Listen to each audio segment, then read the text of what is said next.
बिहार में जाति आधारित गणना के आंकड़े जारी होने के बाद अब उत्तराखंड में भी इसकी मांग तेज हो गई है। राज्य में इस साल होने वाले लोकसभा चुनाव से पहले कांग्रेस ने इस मांग को जोर से उठाना शुरू कर दिया है। पूर्व मुख्यमंत्री हरीश रावत ने सरकार से जाति आधारित जनगणना जल्द कराए जाने की मांग की है। हरीश रावत ने भाजपा सरकार पर गंभीर आरोप लगाते हुए कहा कि जो जनगणना 2021 में हो जानी चाहिए थी उसे सरकार बार बार टाल रही है। उनकी मांग है कि जाति आधारित जनगणना शीघ्र कराई जानी चाहिए। वहीं हरीश रावत ने दावा किया है कि यदि सत्ता में उनकी सरकार आती है तो 2024 में ये उनकी प्राथमिकताओं में रहेगा। उन्होंने कहा कि ये इसलिए जरूरी है जिससे मालूम पड़े कि उन जातियों के लिए क्या किया जाना बाकी है। इतना ही नहीं, हरीश रावत ने आरोप लगाते हुए कहा कि केंद्र सरकार संवैधानिक आरक्षण को समाप्त करने का षड्यंत्र कर रही है। सरकारी पद नहीं भरे जा रहे, चतुर्थ श्रेणी के पदों को खत्म कर दिया गया है। रेल, टेलीकॉम, हवाई, रक्षा आदि क्षेत्रों को पूंजीपतियों को बेचा जा रहा है। जब ये संस्थाएं नहीं रहेंगी तब पद भी नहीं होंगे और आरक्षण अपने आप ही समाप्त हो जाएगा। वहीं हरीश रावत के इस बयान ने राज्य में सियासत को गरमा दिया है।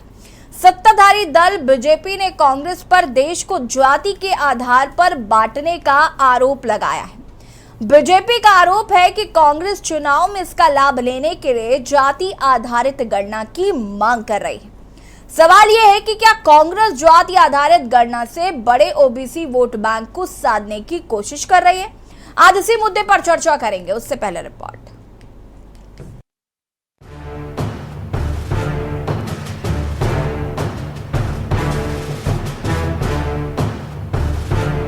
देश में लोकसभा चुनाव से पहले जातिगत जनगणना पर सियासी बवाल मच गया है। दरअसल बिहार में जाति आधारित गणना के आंकड़े जारी होने के बाद अब उत्तराखंड में भी इसकी मांग तेज हो गई है। राज्य में अगले साल होने वाले लोकसभा चुनाव से पहले कांग्रेस ने इस मांग को जोर शोर से उठाना शुरू किया। पूर्व मुख्यमंत्री हरीश रावत ने सरकार से जाति आधारित जनगणना जल्द कराए जाने की मांग की है। वहीं जातिगत जनगणना पर राज्य की जनता की मिली जुली राय देखने को मिल रही है।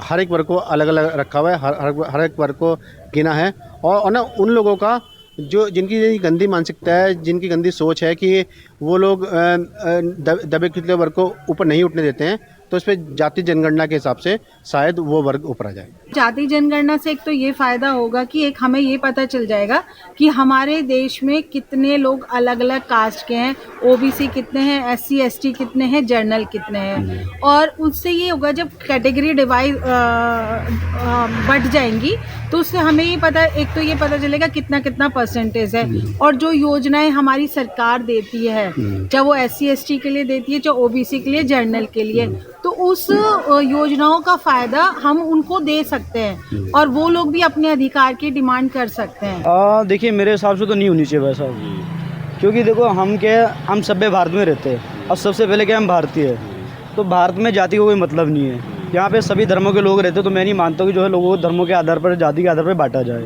तो मेरे कहने का मतलब तो ये है कि देश में जो है जाति प्रथा बिल्कुल बंद हो जानी चाहिए। हम सब भारतीय, हम सबको एक समान रूप से देखना चाहिए। हमारे देश में अगर जाति जनगणना होगी तो उसमें क्या होगा, लोग अलग अलग वर्गों में बढ़ जाएंगे। जिसकी जाति देश में ज़्यादा होगी उसके लोग ज़्यादा मांग करेंगे, भाई हमारे पक्ष के लोग ज़्यादा है, और जो छोटे तबके के लोग होंगे जिनकी जाति कम होगी उनको हमेशा दबाया जाएगा। तो मेरा कहने का तो मतलब है कि हमारे देश में जाति जनगणना वाली जो योजना है या जो भी गवर्नमेंट ने बनाई है, ये सब चीज़ें बंद होनी चाहिए। सबसे पहले हम भारतीय और हम सबको एक सूत्र में बंध के रहना चाहिए। वहीं हरीश रावत ने भाजपा सरकार पर गंभीर आरोप लगाते हुए कहा कि जो जनगणना 2021 में होनी चाहिए थी उसे सरकार बार बार टाल रही है। उनकी मांग है कि जाति आधारित जनगणना शीघ्र करानी जानी चाहिए। वहीं हरीश रावत ने दावा किया है कि यदि सत्ता में उनकी सरकार आती है तो 2024 में उनकी प्राथमिकताओं में रहेगा। उन्होंने कहा कि ये जरूरी है जिससे मालूम पड़े कि उन जातियों के लिए क्या किया जाना बाकी है। वहीं बीजेपी ने कांग्रेस पर देश को जाति के आधार पर बांटने का आरोप लगाया है। बीजेपी का आरोप है कि कांग्रेस चुनाव में इसका लाभ लेने के लिए जाति आधारित गणना की मांग कर रही है। ने इस मांग को किया है, हमने बहुत सुविचारित तरीके से किया है। देश जब आर्थिक रूप से आगे बढ़ रहा है तो इस बात का पता लगाना जरूरी है कि कौन कौन से वर्ग ऐसे हैं जो आर्थिक रूप से पीछे रह गए हैं, जो गरीब रह गए हैं। वो तभी तो पता चलेगा जब इस तरीके से जनगणना होगी, ताकि भविष्य की नीतियां उसके अनुसार तैयार किया जा सके और उसमें उत्तराखंड जैसे क्षेत्रों को और लाभ होगा, क्योंकि हम क्षेत्रीय आधार पर भी जो है आर्थिक रूप से बहुत पिछड़े हुए हैं। जब सब पिछड़ों की बात आएगी तो पिछड़े हुए उत्तराखंड को भी उसका लाभ मिलेगा। देखिए, हरीश रावत जी जो हैं अपने वर्चस्व के लिए रात दिन स्ट्रगल कर रहे हैं और खत्म होते हुए अस्तित्व के साथ साथ अब वो चाह रहे हैं कि किसी न किसी मुद्दे को लेके चमके, लेकिन अब जो है चमक इतनी फीकी पड़ गई है कांग्रेस पार्टी की और संगठन की कि कहीं पे भी ये लोग दिखाई नहीं दे रहे हैं। और दूसरी बात है जातीय जनगणना की जो बात है, ये लोग जो इनका मेन मकसद है वो ये है कि लोगों को किस प्रकार हम विभिन्न जातियों में, विभिन्न वर्गों में बांटें और बांट करके अपनी राजनीतिक स्वार्थों की पूर्ति करें। तो जनता बहुत अच्छे से समझती है सब चीज़ें जो हैं वो जिस प्रकार से हमारी जो संस्थाएं हैं, चुनाव आयोग हैं, तमाम और जो इससे रिलेटेड संस्थाएं होती हैं वो इसके लिए स्वतंत्र हैं और सरकार जिस प्रकार से कार्य कर रही है, सरकार के पास सिर्फ देखिए हमारा सीधा सा मानना है, जैसे हमारे माननीय प्रधानमंत्री जी ने कहा कि हमारे लिए जाति सिर्फ एक है और वो है गरीब। तो गरीबों के लिए, वंचितों के लिए हमारी प्राथमिकताएं सबसे पहले हैं और हम लोग जो हैं निरंतर उनके लिए कार्य कर रहे हैं और ये लोगों को, जनता को बांटने में माहिर हैं, इसलिए ऐसा कह रहे हैं। कुल मिलाकर बिहार में जाति आधारित गणना के आंकड़े जारी होने के बाद अब उत्तराखंड में भी इसकी मांग तेज हो गई है। राज्य में अगले साल होने वाले लोकसभा चुनाव से पहले कांग्रेस ने इस मांग को जोर शोर से उठाना शुरू कर दिया है। कांग्रेस ने तो दावा भी कर दिया कि सत्ता में आने पर कांग्रेस सबसे पहले जातिगत जनगणना कराएगी। देखना होगा क्या देश में जातिगत जनगणना हो पाएगी या नहीं। Uttarakhand x report.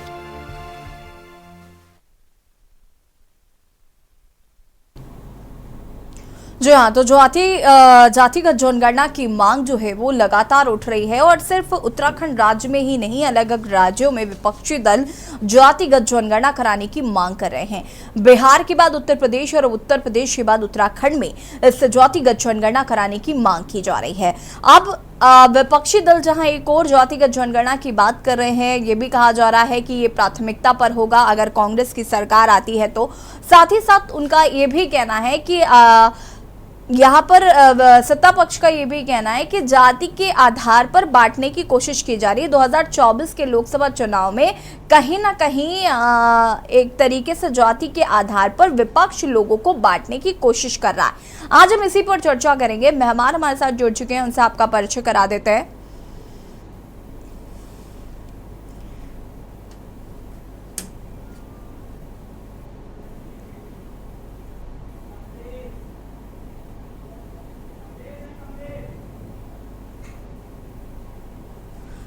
ठीक है, हम आपका इंट्रोडक्शन कराएं उससे पहले आपको बता देते हैं कि बिहार में जाति आधारित गणना के आंकड़े जारी किए गए हैं, जिसके बाद से ये मांग उत्तराखंड में तेजी से उठ रही है और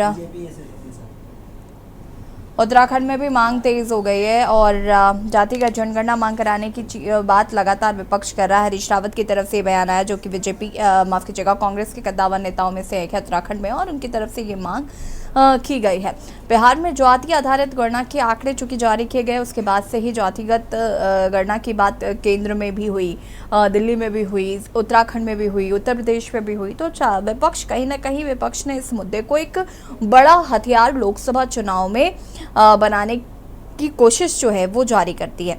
अगर हम बात करें सत्ता पक्ष का, तो कहीं ना कहीं अब सत्ता पक्ष का ऐसा मानना है कि जाति के आधार पर बांटने की कोशिश विपक्षी दल कर रहे हैं। कमलेश उनियाल जी प्रदेश प्रवक्ता बीजेपी से हमारे साथ जुड़ चुके हैं, शीशपाल सिंह बिष्ट जी प्रदेश प्रवक्ता कांग्रेस से हमारे साथ जुड़ चुके हैं, संगीता शर्मा जी प्रदेश प्रवक्ता आम आदमी पार्टी से हमारे साथ जुड़ चुके हैं। आप सभी का बहुत बहुत स्वागत। सबसे पहले तो हम शीशपाल जी आपसे शुरुआत करेंगे। हरीश रावत जी ने जो जातिगत जनगणना के लिए कहा है और साथ ही साथ सरकार से तो मांग की है, और उन्होंने ये भी कहा कि अगर हम सत्ता में आते हैं तो हम इसे प्रायोरिटी में रखेंगे। क्या कुछ कहना चाहेंगे? सबसे पहले तो उस पर क्या रिएक्शन है?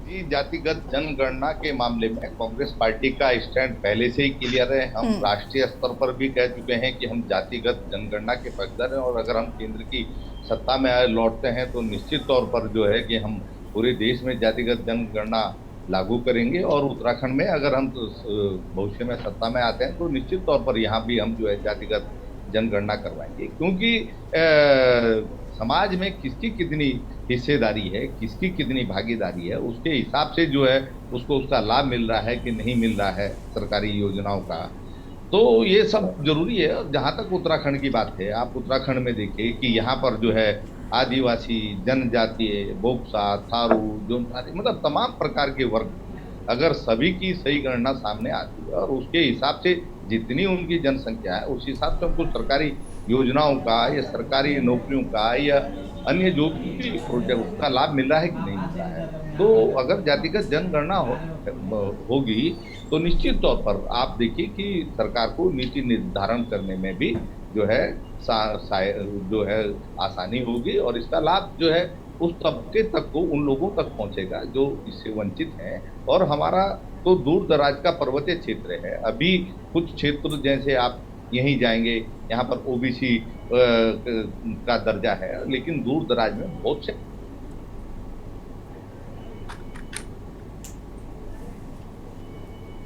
शिषपाल जी सुन पा रहे हैं? शिषपाल जी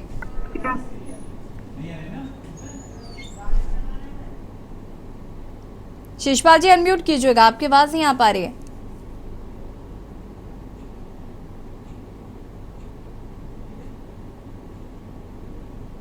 ठीक है, शिषपाल जी की आवाज हम तक नहीं आ पा रही। हम वापस शिषपाल जी आपको कनेक्ट करने की कोशिश करते हैं। शांति प्रसाद भट्ट जी भी हमारे साथ जुड़ चुके हैं, मनोज ध्यानी जी भी हमारे साथ जुड़ चुके हैं। शांति प्रसाद जी केंद्रीय प्रवक्ता यूजेडी से बहुत बहुत स्वागत है और मनोज ध्यानी जी हमारे साथ जुड़ चुके हैं, राजनीतिक विशेषज्ञ, आपका भी बहुत बहुत स्वागत। संगीता जी क्या कुछ कहना चाहती है? जातिगत जनगणना की मांग जो है वो तेजी से कांग्रेस द्वारा उठाई जा रही है, साथ ही साथ विपक्षी दल लगातार इसको लेकर मांग कर रहे हैं। बिहार के बाद से उत्तर प्रदेश में भी हमने देखा जातिगत जनगणना की मांग विपक्ष बहुत तेजी से कर रहा है। अब उत्तराखंड में हम ये देख रहे हैं कि विपक्षी दल इसको लेकर लगातार मांग कर रहे हैं। तो क्या जातिगत जनगणना जो है एक बड़ा एजेंडा, एक बड़ा हथियार लोकसभा चुनाव में विपक्ष के पास होने वाला है? यशी जी देखिए, ये कोई हथियार नहीं है, ये लोगों का हक है और इसको हथियार नहीं कहा जा सकता। और ये मांग जो है वो बिल्कुल जायज मांग है, क्योंकि जातिगत जनगणना होनी चाहिए और जो 2021 में ही हो जानी चाहिए थी। मैं उत्तराखंड की परिप्रेक्ष्य की बात करूं तो आप देखिए कि जो निकाय चुनाव है वो केवल ये कहकर टाल दिए गए कि अभी जनगणना नहीं कराई गई है, तो इसलिए निकाय चुनावों को टाला जा रहा है, जबकि माननीय न्यायालय का ये आदेश था। तो आप देखिए, जो दिसंबर में चुनाव हो जाना था और लगातार 7 साल से इनकी सरकार है, उसके बाद भी निकाय चुनाव कराने के लिए अब इन्हें बहाना बनाना पड़ रहा है। तो ये क्या बहाना है? आप भाई जो काम तय समय सीमा से था, दिसंबर में समय खत्म हो रहा है निकाय चुनाव का, तो आपको जनगणना करा लेनी चाहिए थी, लेकिन इन्होंने जातिगत जनगणना नहीं कराई। और देश में भी देखिए लगातार ये बात उठ रही है। और देखिए, हर वर्ग को लाभ पहुंचना चाहिए, ये संवैधानिक अधिकार है, ये लोकतंत्र में संविधान का अधिकार है। और जब तक जनगणना नहीं होगी यशी जी, हम कैसे लोगों को पता चलेगा कि किस वर्ग की आज क्या स्थिति है, कौन सा वर्ग किस स्थिति में पहुंचा है, और उसी के अनुसार उसको लाभान्वित किया जा सके, उसको आगे बढ़ाया जा सके, एक बराबर वो पहुंच सके लोगों के। तो जातिगत जनगणना एक जरूरी काम है और बीजेपी इससे भागने का लगातार काम कर रही है। बल्कि माननीय हमारे प्रधानमंत्री जी खुद ओबीसी खुद को कहते हैं और इसीलिए ओबीसी समाज के पक्षधर होते हुए उन्होंने बात की और आज प्रधानमंत्री बने, उसके बाद कहा मैं ओबीसी हूँ। लेकिन आज क्या हो गया? आज क्यों भागना पड़ रहा है? आप जनगणना कराइए, ओबीसी, एससी, एसटी जो भी हमारे तमाम वर्ग हैं, जनजातियां हैं, सबका आकलन जो है वो सामने आना चाहिए और ये बहुत जरूरी है। और मेरा मानना है कि उत्तराखंड में भी सरकार को जल्द से जल्द जनगणना करानी चाहिए और जिसके तहत निकाय चुनाव भी जल्द से जल्द हो सके, उनको टाला ना जाए।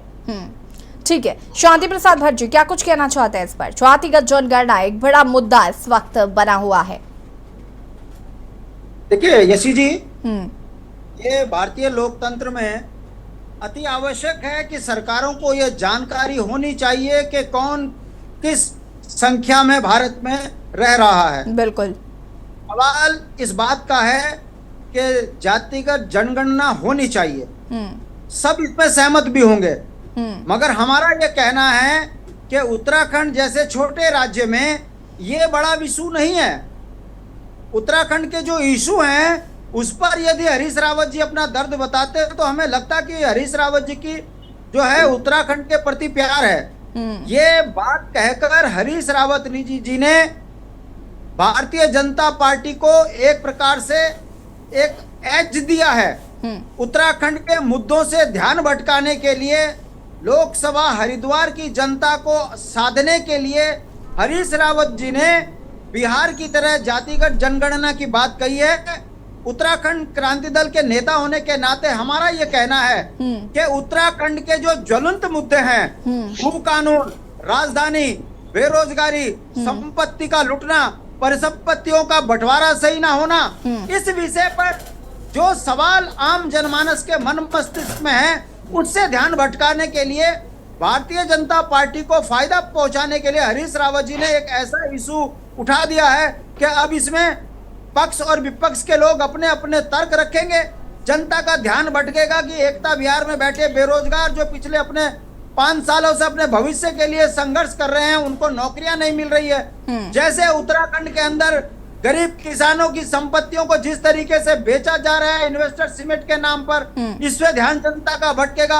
और उत्तराखंड के जो भौगोलिक परिस्थितियां हैं इसके विपरीत जिस तरीके से काम हो रहा है, जनता का ध्यान भटकाने के लिए हरीश रावत जी ने भारतीय जनता पार्टी को फायदा पहुंचाने के लिए ये सवाल खड़ा किया है। और इसका परिणाम देखिए कि उत्तराखंड के ज्वलंत मुद्दे छोड़कर अब आज टीवी चैनलों में ये चल रहा है कि आप जो है बिहार की तरह यहाँ पर जनगणना की बात कर रहे हैं। ये सरकारों का काम है, एक दिन होना ही है कि कौन किस जाति का कितने किस राज्य के अंदर रह रहा है, ये इशू नहीं है।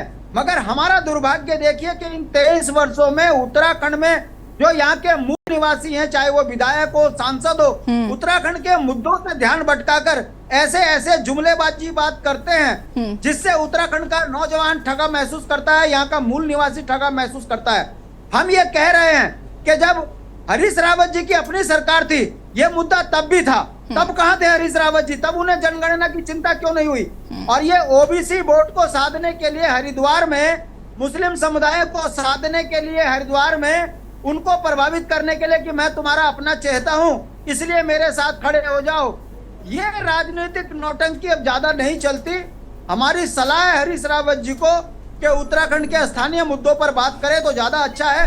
भारतीय जनता पार्टी के साथ मैच फिक्स करके ये जो लोकसभा के चुनाव की तैयारी कर रहे हो, ये नौजवान पढ़े लिखे लोगों के बीच में अब ज्यादा चलने वाला नहीं है। ठीक है, हम शांति प्रसाद जी हो, मगर इस तरीके का चुनाव के समय पर इस तरह के मुद्दे उछालना ये राजनीतिक बेईमानी है और कांग्रेस इसमें महारत हासिल किए हुए है। ठीक है, देखिए इसका जवाब मैं शीशपाल जी आपसे भी लूंगी, लेकिन उससे पहले कमलेश जी का रुख कर लेते हैं। जरा कमलेश जी क्या कुछ कहना चाहेंगे? हरीश रावत ने मांग की जातिगत जनगणना की और वो कह रहे हैं कि अगर 2024 लोकसभा चुनाव में कांग्रेस की सरकार आती है तो हम इसे प्रायोरिटी में रखेंगे। क्षमा कर देना, मैं डिबेट से आउट होऊंगा प्लीज, मैं सड़क पे हूँ इस समय बैठा हुआ। ठीक है शांति प्रसाद जी। देखिए, कोई व्यक्ति हो, कोई संगठन हो, कोई राजनीतिक दल हो, उसका कोई ना कोई मूल सिद्धांत होता है और जब वो मूल सिद्धांत से कहीं भटकता है तो कहीं ना कहीं उसकी समझो समापन की स्थिति आई गई है। मैं एक चीज कहूंगा, कांग्रेस आज एक जो बहुत बड़ा दल था, भारत में नेतृत्व कर रहा था, आज वो कहीं ना कहीं सिमट के एक क्षेत्रीय दल के में आ गया। इसलिए वो क्षेत्रीय दल की सोच के हिसाब से, जैसे बिहार में आज जातिगत आधार पे जनगणना का समर्थन कर रहे हैं। अरे मैं तो ये पूछूंगा, क्या ये वही कांग्रेस है जो इंदिरा गांधी के समय कहती थी न जात पे न पात पे मोहर लगेगी हाथ पे? आज ये हरीश रावत कह रहे हैं कि साहब हम जातिगत जनगणना के पक्षधर हैं। ये वही कांग्रेस है। जब इनको नकार दिया केंद्र में जनता ने, प्रदेश में जनता ने, तो अब इनके पास कुछ नहीं रहा। तो अब इन्होंने कहा भाई कैसे किया जाए, तो इन्होंने कहा अब ये जो क्षेत्रीय दलों की सोच होती है कि साहब मैं यादव हूँ, मैं फलाना हूँ, मैं कुमार हूँ, मैं ओबीसी समाज से हूँ, और ऐसे ऐसे करके छोटे छोटे दलों में बांटने कर इसको किस तरह से लोगों का ध्यान जो आज विकास के आधार पर और जो सिद्धांतिक हमारी भारतीय जनता पार्टी है जिसके आधार पर हमने अंत्योदय की हम लोग बात करते हैं, और अंत्योदय के अंतर्गत अंतिम पंक्ति में खड़ा व्यक्ति, कमजोर, गरीब, लाचार व्यक्ति, उसको किस तरह से उसका उत्थान करके प्रथम पंक्ति में लाया जाए, इसका एक सोच के हिसाब से भारतीय जनता पार्टी कार्य कर रही है। और वो कहीं ना कहीं धरातल पे भी दिख रहा है। जब इनका कुछ नहीं चल रहा है तो अपने मूल सिद्धांत से भटक के, क्या वही कांग्रेस है जो इंदिरा गांधी के टाइम पे नारे देती थी ना जात पे ना पात पे मोहर लगेगी हाथ पे, और आज वही जाति के पक्षधर है? तो क्वेश्चन तो मैं इनसे पूछूंगा, प्रवक्ता बैठे हैं मेरे बिष्ट जी, तो इनसे पूछिए ना, क्या आप अपने मूल सिद्धांतों से क्यों भटक रहे हैं भाई? और जहां तक ये कह रहे हैं कि चलिए वो मैं कह रही हूँ ठीक है, वो भटक रहे हैं कमलेश जी, कोई बात नहीं, लेकिन क्या आपके हिसाब से या आपकी पार्टी के हिसाब से जातिगत जनगणना जरूरी नहीं है? हम ये कह रहे हैं कि जातिगत जनगणना के आधार पे एक व्यवस्था है हर संगठन में। हम ये नहीं कह रहे, भारतीय जनता पार्टी की जो हमारी संगठन की रचना है उसमें समरसता दिखती है, हर वर्ग को प्रतिनिधित्व मिलता है, चाहे वो मंडल स्तर पे हो, चाहे जिला स्तर पे हो, चाहे इकाई स्तर पे हो, और ये चली आ रही है संगठन में। लेकिन अगर इसको प्रमाणिकता के रूप में रखा जाए कि फलाने व्यक्ति को जातिगत आधार पर बांट दिया जाए, तो इसकी जरूर आवश्यकता नहीं है। इससे क्या होगा, जो मूलभूत समाज का एक ताना बाना वो टूट जाएगा अगर इसको एक रेखांकित किया जाए। लेकिन अगर आवश्यकता के आधार पर किस जाति का कितना विकास हुआ, किस जाति को कितने, तो एक सरकार की अपनी व्यवस्था है, सरकार सिस्टम की एक व्यवस्था है, उसके अंतर्गत आंकलन किया जाता है किस जाति का कितना विकास है। ये तो खाली जो बात है कि साहब आज मैं आम आदमी के प्रवक्ता को भी सुन रहा था कि अब ये एक ही चाल में भाई इसने बोल दिया तो हम भी बोलते हैं, और उन्होंने बोल दिया तो बोलते। अब उत्तराखंड में इसका कितना असर पड़ेगा या क्योंकि भारतीय जनता पार्टी को केंद्र में इसका इतना कोई असर पड़ने वाला नहीं, क्योंकि मूलभूत सिद्धांत के आधार पर हम लोग अंत्योदय की जो हम बात कर रहे हैं हम उसी सिद्धांत पे कायम हैं। और हम लोग ये कहते हैं हम सब लोग भारतीय हैं, सबका उत्थान होना चाहिए, सबका विकास होना चाहिए, सबको आर्थिक रूप से संपन्नता होनी चाहिए। लेकिन ये खाली राजनीतिक स्टंट है। और हरीश रावत जी की जो स्थिति है आज, उनकी पार्टी उनको सीरियस नहीं लेती है, तो कहीं ना कहीं नेम फेम में, और जैसे मेरे यूकेडी के प्रवक्ता बिल्कुल सही कह रहे थे कि आज वो कहीं ना कहीं उनको एक दिख रहा है कि भाई मैं फिलहाल किसी तरह से लोकसभा हरिद्वार का एक ध्रुवीकरण के आधार पर किसी तरह से उनको अपना पक्षधर बता करके मैं अपनी भूमिका कैसे बनाऊं चुनाव में। पहले तो पार्टी उनके बारे में विचार करे और वो अपने जो नेम फेम में आने की उनकी हर बार कहीं ना कहीं से, चाहे वो ध्रुवीकरण की मुस्लिम यूनिवर्सिटी के नाम से आ जाते हैं, कभी किसी मुद्दे पे आ जाते हैं, तो उनको सीरियस उनकी पार्टी भी नहीं लेती है। ये तो उनका एक विचार है। तो हम लोग का एक सिद्धांत है मूलभूत अंत्योदय की, हम लोग बात करते हैं अंत्योदय के आधार पर ही गरीब व्यक्ति के लिए, चाहे उज्ज्वला योजना हो, चाहे बिजली कनेक्शन हो, चाहे गैस का हो, चाहे इज्जत घर की बात हम लोग करते, तो हर उस घर के अंदर जो लोग किस तरह से आज समाज की मुख्य धारा से जुड़े वो गरीब व्यक्ति, उसके लिए भारतीय जनता पार्टी कार्य कर रही है और पूरा देश भारतीय जनता पार्टी के नरेंद्र मोदी जी के कार्यों से प्रशंसित है। ठीक है, मैं वापस आऊंगी आपके पास। मनोज ध्यानी जी हमारे साथ जुड़े हुए हैं। मनोज जी, कैसे देख रहे हैं जातिगत जनगणना? एक बड़ा मुद्दा कहीं ना कहीं पूरे देश में बनता जा रहा है लोकसभा चुनाव के लिए। विपक्षी दल इसे बहुत मजबूती के साथ उठाने की कोशिश कर रहे हैं। उत्तराखंड की बात करें तो जैसे कि अभी यूकेडी के प्रवक्ता इस बात को कह रहे थे कि उत्तराखंड में जातिगत जनगणना उतनी महत्वपूर्ण नहीं है जितनी महत्वपूर्ण यहाँ पर अन्य मुद्दे हैं। ऐसा ही सोचते हैं या फिर जातिगत जनगणना कराना बहुत जरूरी है? यशी जी, आज का टॉपिक बहुत अच्छा है।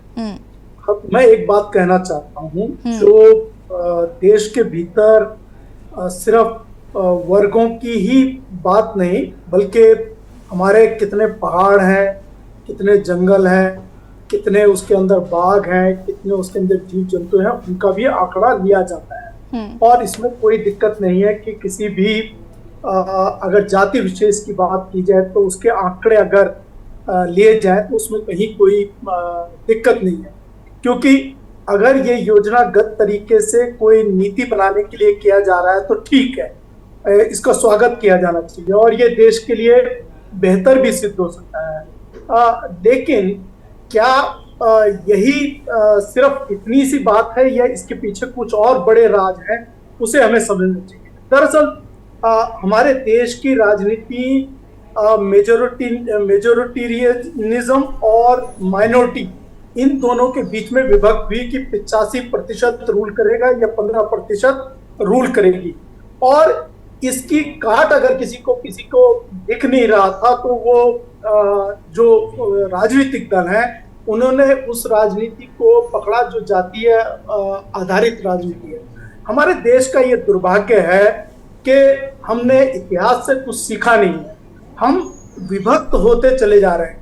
मैं आपको बताऊं कि संविधान की धाराओं में स्पष्ट, चाहे 15(4) हो, 15(5) हो, 16(4) हो, 16(4)A है, संविधान की धाराओं में शिक्षा से लेकर उसके बाद जॉब्स से लेकर और प्रमोशन तक पूरी व्यवस्थाएं बनाई गई हैं। और हमारी उन जातियों के लिए बनाई गई हैं जो SC/STs हैं, और बाद में बैकवर्ड क्लासेस के लिए भी वो व्यवस्था संविधान के तहत बनाई गई है।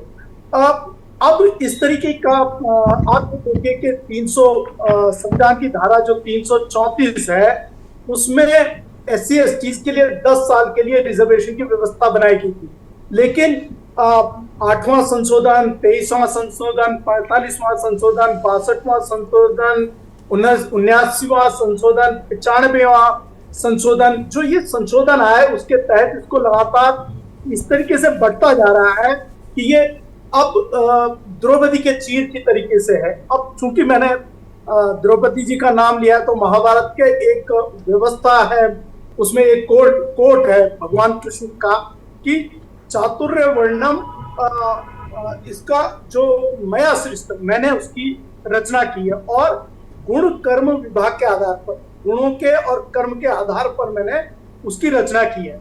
इसमें जाति शब्द का कहीं पे कोई उल्लेख नहीं है, लेकिन हमारे भीतर इतना कूट कर भर चुका है कि हम जातीय और सांप्रदायिक तरीकों से बाहर आ ही नहीं पा रहे और राजनीति के लिए समाज को विभक्त करने की कोशिश कर रहे हैं। हम ये भूल जा रहे हैं कि पिछले इतिहास के दौर में अनगिनत आक्रमण हुए हैं, ये समाज विभक्त होते होते आज मणिपुर में जो हालात है सिर्फ रिजर्वेशन के कारण, और हाईकोर्ट ने वहां आदेश दिया कि मैती समुदाय को रिजर्वेशन में, आप तो देखिए कुकी समुदाय और मैती समुदाय के बीच में कितना बड़ा आग लगी हुई है।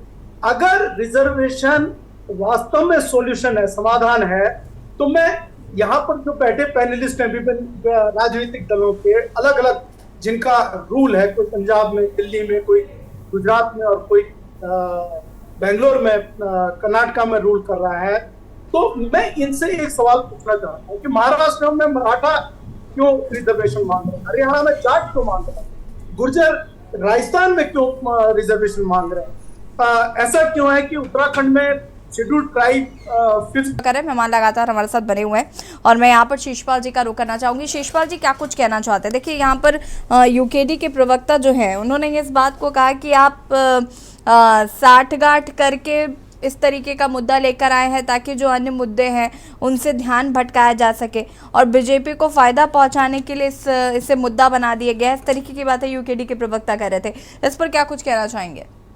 देखिए, ऐसा यूकेडी का अपना स्टैंड हो सकता है। उन्होंने कहा कि जो है ध्यान भटकाने के लिए, आप देख रहे हैं कि उत्तराखंड में कांग्रेस पार्टी लगातार जनहित के ज्वलंत मुद्दों पर लगातार सदन के अंदर हो चाहे बाहर सड़क पर हो लगातार संघर्ष कर रही है, चाहे वो हम बेरोजगारों का मामला हो, चाहे मातृशक्ति के लिए न्याय और सुरक्षा की बात हो, चाहे डबल इंजन का जो है विफलता हो, चाहे आपदा पीड़ितों के मामले में हम लगातार मुखर हैं। और जो भी जनहित के मुद्दे हैं, हमारा दायित्व है कि हम विपक्ष में हम सरकार को जगाने का काम, चेताने का काम लगातार कर रहे हैं। लेकिन जो कहा जा रहा है कि साहब हम हरिद्वार में हरीश रावत जी जो है व्यक्तिगत कारणों से इस मामले को उठा रहे हैं, ये हरीश रावत जी का कोई व्यक्तिगत इशू थोड़े हैं। इस पे तो आदरणीय प्रदेश अध्यक्ष करण महाराज जी बयान दे चुके हैं कांग्रेस पार्टी के कि हम जातिगत जनगणना के पक्ष में, और अगर हमारी सरकार आएगी तो हम प्रदेश में जो है जातिगत जनगणना का समर्थन करेंगे और उसको करवाएंगे भी। और केवल जातिगत जनगणना ही नहीं है चीज, Congress party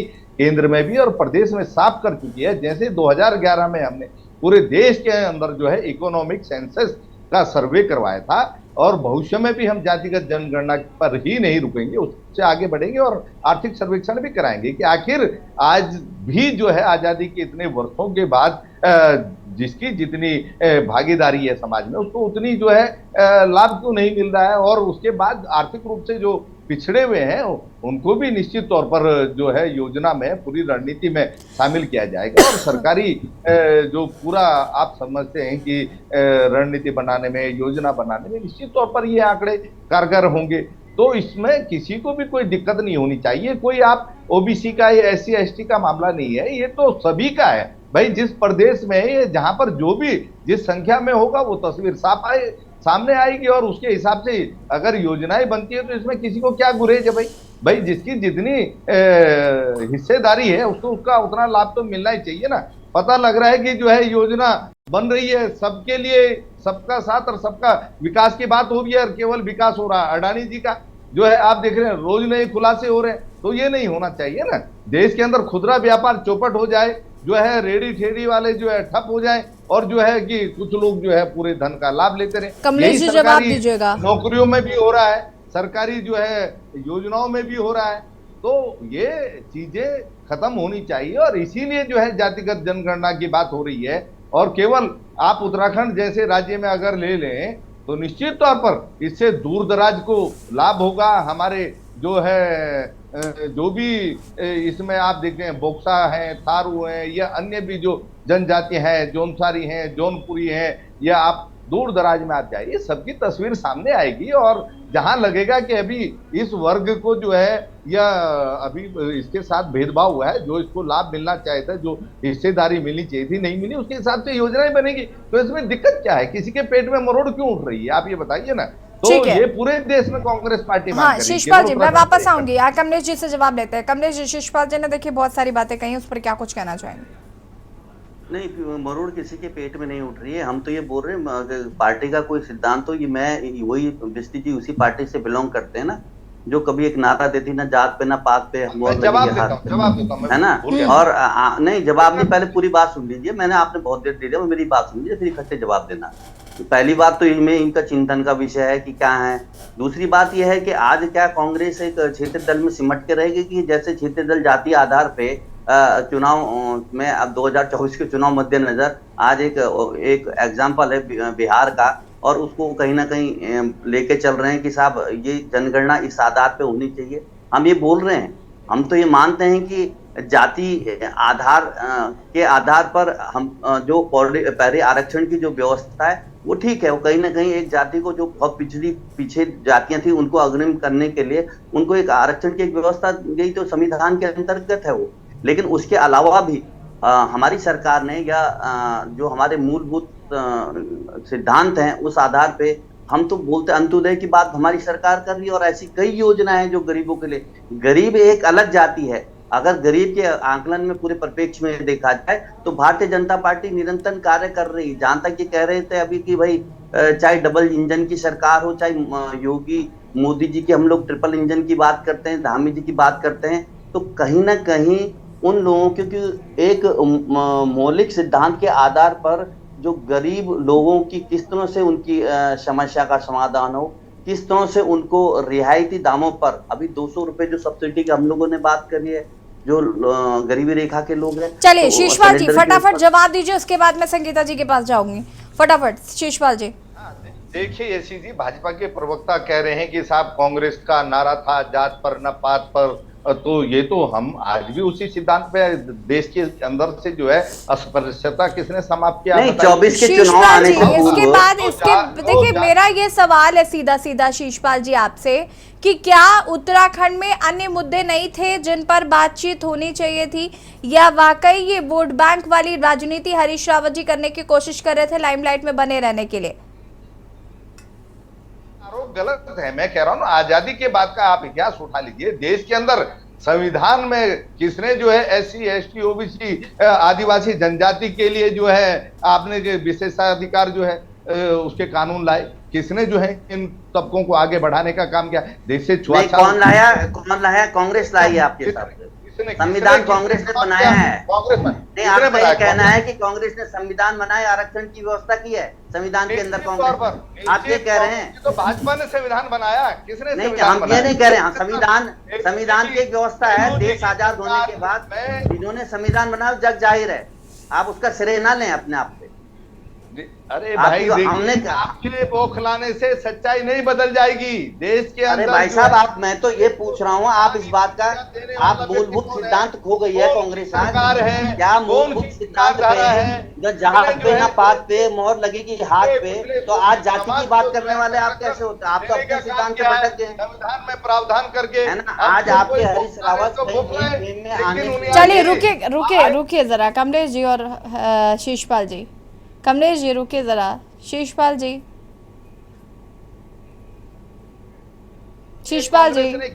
wait for a minute. तभी तो पतन हो गया कांग्रेस। संगीता जी कहा जा रहा है कि क्या उत्तराखंड में और मुद्दे नहीं थे जो जातिगत जनगणना का एक शगुफा देकर अन्य मुद्दों से ध्यान भटकाने की कोशिश की जा रही है?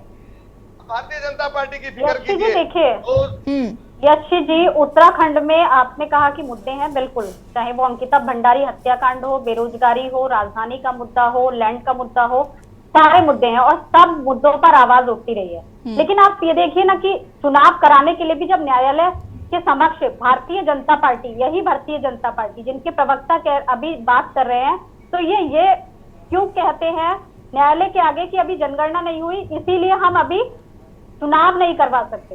तो आप वो बहाना फिर जनगणना का क्यों देते हैं? इसका मतलब जनगणना एक जरूरी चीज है संविधान के अनुसार, और जनगणना को 2024 से यशी जी कैसे जोड़ना? इन्होंने एक महिला आरक्षण बिल लेकर के आए, वो क्यों लागू नहीं हो पा रहा है? क्योंकि जनगणना और परिसीमन नहीं हुआ है, वरना महिलाओं को अधिकार मिलता है। इसका मतलब कि जनगणना जरूरी है संविधान के अनुसार।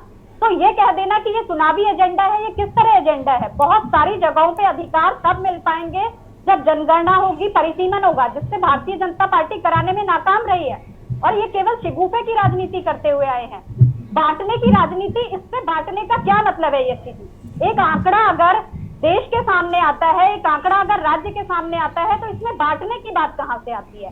बांटने का काम तो आप करते हैं चुनावों के दौरान, जब कर्नाटक में जाके बजरंग दल को बजरंग बली से जोड़ते हैं। धर्म की राजनीति भारतीय जनता पार्टी करती है। कर्नाटक की क्या स्थिति आप भली भांति है आज?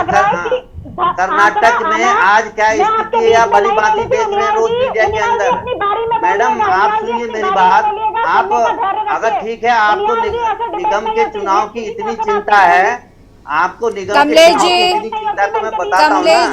कमलेश जी बीच में नहीं, कमलेश जी बीच में नहीं, इंटरप्ट ना करें। बोलिए बोलिए बोलिए बोलिए। देखिए, तो आंकड़े को ये कह देना कि ये बांटने की राजनीति है, मैं इससे कतई सहमत नहीं हूँ, क्योंकि आंकड़ा देश के लिए आज जरूरी है। तो जनसंख्या की जनगणना होनी चाहिए कि किसकी जनसंख्या कितनी है, कौन से वर्ग के व्यक्ति कितने इस देश में रह रहे हैं, और उसी के अनुसार उनको लाभान्वित किया जा सकता है। तो बार बार ये कह देना कि भाई वोट के लिए तो आप राजनीति करते हैं, ओबीसी खुद को बता करके। वोट की राजनीति तो आज देश में भारतीय जनता पार्टी कर रही है, तो उसको लगता है कि सभी दल यही कर रहे हैं। तो आपने वो फिर ऐसे का तैसा ही महिला आरक्षण बिल क्यों नहीं लागू कर दिया, अगर आपको जनगणना से मतलब नहीं था और ये देश के लिए जरूरी नहीं थी? तो मेरा तो सीधा सा सवाल है यशी जी। और निकाय चुनाव क्यों नहीं करा लिए उत्तराखंड में? निकाय चुनाव क्यों नहीं करा लिए उत्तराखंड में अगर जनगणना जरूरी नहीं थी यशी जी? तो ये दो सवालों का जवाब उनियाल जी यहाँ दे दे बिना घुमाए फिराए। नहीं, हम घुमाए फिराए नहीं, महिलाओं के लिए सम्मान की बात है, चाहे पंचायत में आरक्षण की बात है तो हमारी नहीं कमलेश जी इस बात से तो डिनाई, एक सेकंड ना संगीता जी, कमलेश जी इस बात से डिनाई तो आप भी नहीं कर सकते ना कि महिला आरक्षण के लिए ज्वाति जनगणना बहुत जरूरी है, साथ ही साथ परिसीमन बहुत जरूरी है। मैं संगीता जी से ये पूछना चाहूंगा कि ये जनगणना के पक्षधर हैं या जाति जनगणना, दोनों अलग विषय हैं। हाँ, जनगणना होनी चाहिए ये हम कह रहे हैं, तो ठीक है सर, अब सुन लीजिए मैडम, मेरे बारे में तो बीच में बोलो, सुन लीजिए। अधूरी जानकारी से जनता को क्यों भ्रमित करने का काम करते हैं? आप जनगणना करेंगे, उसके बाद जातीय जनगणना जब तक नहीं होगी तब तक आप महिला आरक्षण बिल किस हिसाब से लागू करेंगे? बताइए ना आप बैठ करके। भ्रमित करने का काम मत कीजिए कमलेश जी, शिगुफा नहीं चलेगा आज देश में, सब समझदार है। हम लोग भ्रमित नहीं कर रहे हैं, हम तो टू द पॉइंट आपसे बात करना चाह रहे हैं। हम लोग ये कह रहे हैं कि जनगणना के आधार पे आप ये कह रहे हैं कि जनगणना को डिले किया जा रहा है। जनगणना को कहाँ डिले किया जा रहा है? जनगणना की एक प्रक्रिया, आने वाले टाइम पे जनगणना की एक प्रक्रिया चलेगी, उस हिसाब से जनगणना होगी। अब आप ये, अब उसके अलावा कई ऐसे मुद्दे थे जिन पे कार्य हो रहा है, भारतीय जनता पार्टी काम कर रही है। ठीक है शिशपाल जी, अब जहाँ तक जातिगत जी मैं आपके पास आती हूँ, बात हम लोग कर रहे हैं, तो बांटने की जो राजनीति है, और जहां तक आप बार बार कर्नाटक का एग्जांपल दे रहे हैं, तो कर्नाटक में क्या स्थिति है? अगर कहीं ना कहीं अगर स्थिति के अनुकूल और प्रतिकूल कोई बात होगी तो उसमें शिशपाल जी 20 सेकंड्स है, शिशपाल जी 20 सेकंड्स अनम्यूट कीजिएगा। हाँ जी आर्य, मुझे लगता है कि किसी को भी जातिगत जनगणना से कोई परहेज होना चाहिए, कोई दिक्कत होनी चाहिए, और जो स्थिति है समाज का, जो एक्सरे है, जो सामाजिक न्याय की बात हो रही है, सामाजिक न्याय का जो फार्मूला, उससे किसी को क्या परेशानी है? हम तो कह रहे हैं ना कि जनगणना से साफ हो जाएगा, जातिगत जनगणना से, कि भैया समाज में किसकी कितनी हिस्सेदारी है, उसको उन योजनाओं का लाभ मिल रहा है कि नहीं मिल रहा है। तो इसका विरोध क्यों हो रहा है मेरी समझ में नहीं आ रहा। और अभी उत्तराखंड में स्थानीय निकाय के चुनाव होने थे यशी जी, क्योंकि 2 दिसंबर को यहाँ पर स्थानीय निकाय को कार्यकाल समाप्त हो रहा है, और शासन जो तर्क दे रहा है, ये दे रहा है कि साहब अभी अभी ओबीसी सर्वे का जो है काम पूरा नहीं हुआ है। ओबीसी जो है सर्वे जब पूरा होगा उसके बाद ही तय हो पाएगा कि आरक्षण की स्थिति क्या है। तो भैया जब आप ओबीसी सर्वे पे जो है आपके चुनाव की सुई अटकी हुई है तो आप समझ सकते हैं कि जो है जातिगत जनगणना कितनी जरूरी है। भविष्य में प्रकार के सर्वे कराने की आपकी जरूरत नहीं होगी। जब जातिगत जनगणना में सारी स्थितियां साफ हो जाएंगी तो भविष्य में ये काम भी कम हो जाएगा। और मुझे लगता है निश्चित तौर पर जो है आज भी जहां तक विकास की रोशनी नहीं पहुंची है, जहां तक विकास की किरण नहीं पहुंची है, अगर वहां तक विकास की किरण पहुंचती है, उन लोगों तक पहुंचती है तो किसी को क्या दिक्कत है? आप बताइए ना। आज योजनाएं किसी के लिए बन रही हैं, लाभ कोई ले रहा है।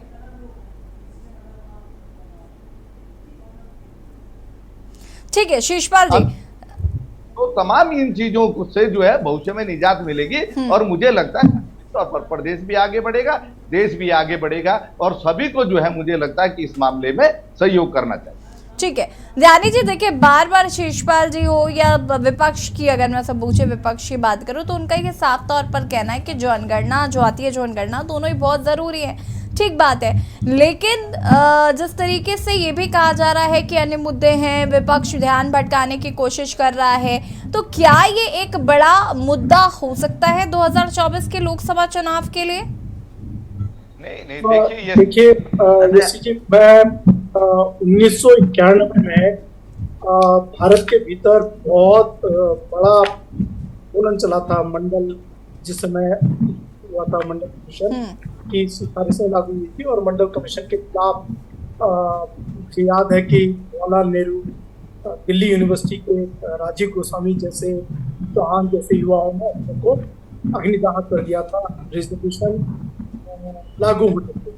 1994 में उत्तराखंड के भीतर जो आंदोलन खड़ा हुआ वो 27% शिक्षा के क्षेत्र में आरक्षण लागू करने पे खड़ा हुआ था और जो अंतर्गता उत्तराखंड राज्य निर्माण की ओर बढ़ा। उत्तराखंड में खासकर पर्वतीय जनपदों की अगर मैं बात करूं तो वहां पर ये भौतरा जाएगा और बिल्कुल ऑन द मूव रहेगा अगर इस तरीके की पॉलिटिक्स पर्वतीय जनपदों में की जाएगी। हाँ, ये जरूर है कि हरिद्वार और उधम सिंह नगर में इसका लाभ कांग्रेस को जरूर मिलेगा, लेकिन पहाड़ों में शायद ऐसा ना हो पाए, मेरे को ऐसा लगता है।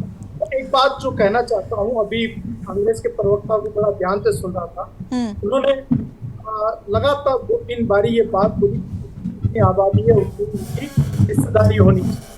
और लेकिन मैं एक बात याद दिलाना चाहता हूँ कि भारत के संविधान के निर्माता डॉक्टर भीमराव अम्बेडकर जी ने प्रोपोर्शनल रिजर्वेशन की बात नहीं की, उन्होंने एडिक्वेट रिजर्वेशन की बात की। ये प्रोपोर्शनल रिजर्वेशन की अगर आप लेकर आ रहे हैं तो आप बहुत बड़ा जिसे पेंडोरा बॉक्स कहते हैं वो खोलने जा रहे हैं। इससे एक बहुत बड़ी दिक्कत आने वाली है। आप योजनागत जो योजनाएं बनाने के लिए योजनाओं का जो लाभ है वो लोगों तक पहुंचाने के लिए जनगणना की मांग करते हैं तो बेहतर है। लेकिन अगर आप उसको रिजर्वेशन जॉब्स और एजुकेशनल संस्थानों में देने के लिए कर रहे हैं तो आप गड़बड़ कर रहे हैं। होना क्या चाहिए, मुझे ऐसा लगता है कि भारत के भीतर 100% निःशुल्क शिक्षा, 100% निःशुल्क चिकित्सा व्यवस्था, राइट टू एम्प्लॉयमेंट की बात, प्रत्येक हाथ में काम होना चाहिए। अगर आप भारत के 130 करोड़ लोगों को रोजगार दे पाए तो इससे बढ़िया बात नहीं हो सकती। तब शायद ये रिजर्वेशन का इशू कोई काम नहीं करेगा। लेकिन आप सबको रोजगार नहीं देना चाहते, आप कुछ को रोजगार देना चाहते हैं और बाकियों को चाहते हैं कि वो उस जो अंगूर है उसको बस उसको घंटी बजाते रहे, उसकी तरफ देखते रहे और उसके मन में एक लालच पैदा रहे कि शायद कभी मैं या मेरे आने वालों को इसका लाभ मिलेगा। मैं एक बात जो कहना चाहता हूं कि रिजर्वेशन की थ्योरी में एक बहुत बड़ी गड़बड़ी है। जिन लोगों को रिजर्वेशन मिल रहा है वो अपने परिवारों को और अपने परिवारों के सदस्यों को रिजर्वेशन देने के बाद छोड़ते नहीं है। उन्हें ये नहीं है कि वो समाज के अपने ही वर्ग के लोगों के लिए उसको छोड़ दें, बल्कि उससे चिपक से जाते हैं, चाहे वो राजनीतिक क्षेत्र में हो चाहे वो नौकरियों में। जबकि होने की ये व्यवस्था होनी चाहिए कि जो इकोनॉमिक लेयर में जो अपर सेगमेंट में आ रहे हैं उनको रिजर्वेशन के क्राइटेरिया से बाहर हो जाना चाहिए। यानी आर्थिकी का जो दृष्टिकोण है वो जब तक किसी भी योजनाओं में, खासकर नौकरियों में अगर नहीं लागू होता, शिक्षा के क्षेत्र में लागू नहीं होता, तो ये सारी की सारी इस तरीके की कवायद बहुत देश को लाभकारी नहीं होगा। मैं एक बात अगर आप समय दे तो मैं जरूर ये बात करना चाहूंगा कि इंडस्ट्रियल रिवॉल्यूशन जो औद्योगिक क्रांति आई थी पहली, उसमें संयुक्त राष्ट्र अमेरिका हो या जो ग्रेट ब्रिटेन हो वो 200 साल में विकसित राष्ट्र की श्रेणी में आ गए। हमने देखा कि पिछले जो इंडस्ट्रियल रिवॉल्यूशन आया उसका नंबर 2 जो सेकेंड इंडस्ट्रियल रिवॉल्यूशन औद्योगिक क्रांति आई, उसमें चीन 50 साल के भीतर विकसित राष्ट्र बन गया। हम जो सूचना प्रौद्योगिकी के साथ जो प्रारंभ हुआ था जो दौर, उसको पीछे छोड़ चुके हैं। अभी भी हमारी TCS जैसी कंपनियां, इंफोसिस जैसी कंपनियां बहुत बड़ा पैसा कमाती हैं, बहुत रोजगार पैदा करती हैं, लेकिन देश की राजनीति ने उसको जिस चश्मे से देखा और जिसका लाभ भारत को 20 साल के भीतर विकसित राष्ट्र की श्रेणी में आ सकता था, वो ध्यान हमने नहीं किया। मैं आना चाहता हूं कि आज जब आर्टिफिशियल इंटेलिजेंस की दौर आ चुका है, ऐसे दौर में भारत को बायोटेक्नोलॉजी का हाईएस्ट स्टैंडर्ड का दौर है। भारत का दृष्टिकोण वहां पर होना चाहिए जहां वो विकसित राष्ट्र की श्रेणी में 15 साल के भीतर पहुंच जाए, ना कि समाज को आपस में विभक्त बनाने वाली श्रेणी में जाए। शीशपाल जी कुछ कहना चाहते हैं? हाँ यशी जी, देखिए जो ये जातिगत जनगणना के मामले में भाजपा का विरोध है, ये मेरी समझ विरोध नहीं है, विरोद नहीं है, इसलिए हम तो आपकी सोच के बारे में बता रहे हैं ना उनियाल जी। आपकी हमारी सोच जनता अपना आप समझ लेगी, आप उसकी फिक्र तो समझ ही रही है, दिख रहा है वो। और देखिए ऐसा है, जहां तक मामला ये है, ये मैंने पहले ही कहा है कि हम जातिगत जनगणना तो कराएंगे। उसके बाद हमने कहा जो जैसे हमने 2000 अनम्यूट कीजिएगा शीशपाल जी। शीशपाल जी अनम्यूट कीजिए। शीशपाल जी अनम्यूट कीजिएगा।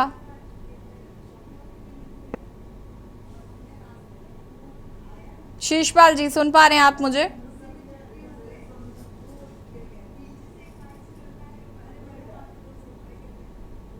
शीशपाल जी अनम्यूट कीजिएगा प्लीज। योजना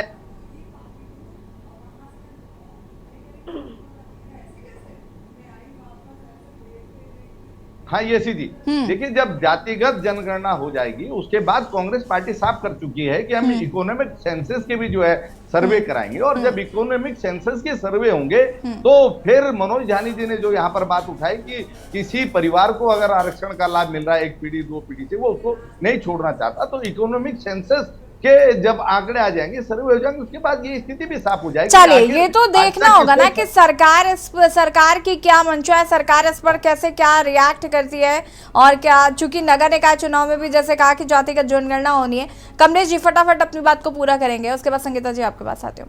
अभी तक वंचित है मुख्य धारा। मैं कांग्रेस के प्रवक्ता को सुन रहा था, ये कह रहे हैं कि साहब इसके बाद जो हम लोग, हमारी सरकार आएगी तो हम जातिगत जनगणना तो कराएंगे, पहले हो जाने चाहिए। उसके बाद जब एक आंकड़ा सामने आ जाएगा तो उसके बाद हम आरक्षण की जो व्यवस्था एक परिवार में है उसे हम समाप्त करा देंगे, यही कह रहे हैं ना? अरे मैंने ये कब कहा भाई, मैंने कहा इकोनॉमिक सेंसस के सर्वे कराएंगे, आर्थिक इकोनॉमिक सर्वे कराएंगे, और जो ऑलरेडी एक परिवार को अगर किसी को नौकरी मिले तो उसके बाद हम सोचेंगे कि भाई दोबारा उसको इस आरक्षण का लाभ मिले ना मिले, ऐसे कुछ कह रहे हैं आप मेरे ख्याल। आर्थिक सर्वे के आंकड़ों के बाद ये स्थिति साफ होगी जी। चलो इसको लाभ मिल रहा है, इसको नहीं मिलता, जो भी है। पहले तो आप स्थिति वो है। मैं एक चीज कहूंगा कि बिहार में एक जातिगत आधार पर एक सर्वे हुआ की एक व्यवस्था बनाएगी, उसके आधार पर कहीं न कहीं अन्य राज्यों में, चाहे यूपी हो या अन्य जगह भी, पक्ष विपक्ष का ऐसा हम भी कराएंगे, और कहीं ना कहीं एक सुर ताल मिलाकर के विपक्ष आज इस मुद्दे को लेके चल रहा है। हम लोग ये नहीं कह रहे, हम तो ये कह रहे हैं कि भाई अगर कुछ ऐसी व्यवस्था है, और जैसे अभी हमारे बीच में विशेषज्ञ आप आ रखे थे, मैं थोड़ा नाम ध्यान नहीं था उनका, बहुत अच्छी बातें उन्होंने की। भाई अगर ऑलरेडी अगर इसका मोटिव कहीं ना कहीं उस मनोज जी। समाज के लोगों के उत्थान के लिए, मनोज जी का उत्थान के लिए, तो पॉजिटिवली ये सबको करना चाहिए, सुझाव के रूप में हमारी सरकार को भी लेना चाहिए और करना भी चाहिए। लेकिन अगर इसका मोटिव ठीक है। क्या है, तो ये स्थिति आज की डेट में कहीं ना कहीं दिखता है। अब जैसे हरीश रावत जी का बयान कि साहब किसी विशेष क्षेत्र को लेते हुए कि साहब यहाँ पे कहीं ना कहीं इसका लाभ मिल जाए, तो उत्तराखंड के पूरे परिप्रेक्ष्य में विषम स्थिति है। और कौन से संगीता इस जी चीज का फायदा, ठीक है संगीता जी। ये कांग्रेस का स्टैंड है, हम पूरे प्रदेश में करवाएंगे, हम ये कह रहे हैं, कोई हरिद्वार की बात नहीं होती। जी जनगणना भी एक जरूरी मुद्दा है संविधान के अनुसार, तो जातीय जनगणना होनी चाहिए और चीजें निकल करके सामने आनी चाहिए। और जो ठीक है। उत्तराखंड के निकाय चुनाव है और जिसके लिए सरकार ने कहा है कि ओबीसी का सर्वे नहीं हो पाया इसलिए अभी चुनाव नहीं करवा पाए। संगीता जी देखिए, जैसे कि आपने कहा ये जरूरी है, होना चाहिए, और आपको ये भी पता है कि सरकार करवाएगी जरूर, फिर इसे मुद्दा क्यों बनाया जा रहा है? देखिए यशी जी, मुद्दा ये है कि सरकार इसमें आखिर लेट लतीफी क्यों दिखा रही है।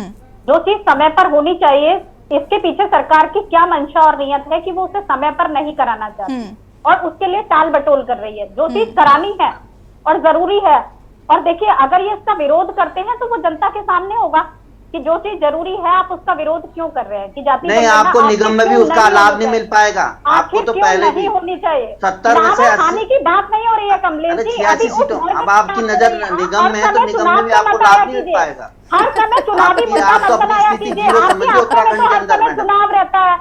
नहीं, आपके दिमाग में रहता है। अब आपके लोगों के ठीक है, वक्त की कमी, अब देखना होगा सरकार कब जातिगत जनगणना कराती है, क्या विपक्ष की मांग को स्वीकार किया जाता है। फिलहाल आप सभी का बहुत बहुत शुक्रिया चर्चा में शामिल होने के लिए। और देवभूमि के दंगल में आज हम बात कर रहे थे जातिगत जनगणना को लेकर। हरीश रावत ने एक बयान दिया है जिसको लेकर सियासत शुरू हो गई है और सत्ता पक्ष का ऐसा मानना है कि जातिगत जनगणना को लेकर कहीं ना कहीं अलग मुद्दों से भटकाने की कोशिश की जा रही है, जाति में बांटने की कोशिश की जा रही है विपक्ष द्वारा। और विपक्षी दलों का ऐसा मानना है कि जातिगत जनगणना जब जरूरी है तो आखिर सरकार लेट लतीफी क्यों कर रही है। देवभूमि के दंगल में फिलहाल इतना ही। देखते रहिए के न्यूज़ इंडिया। नमस्कार।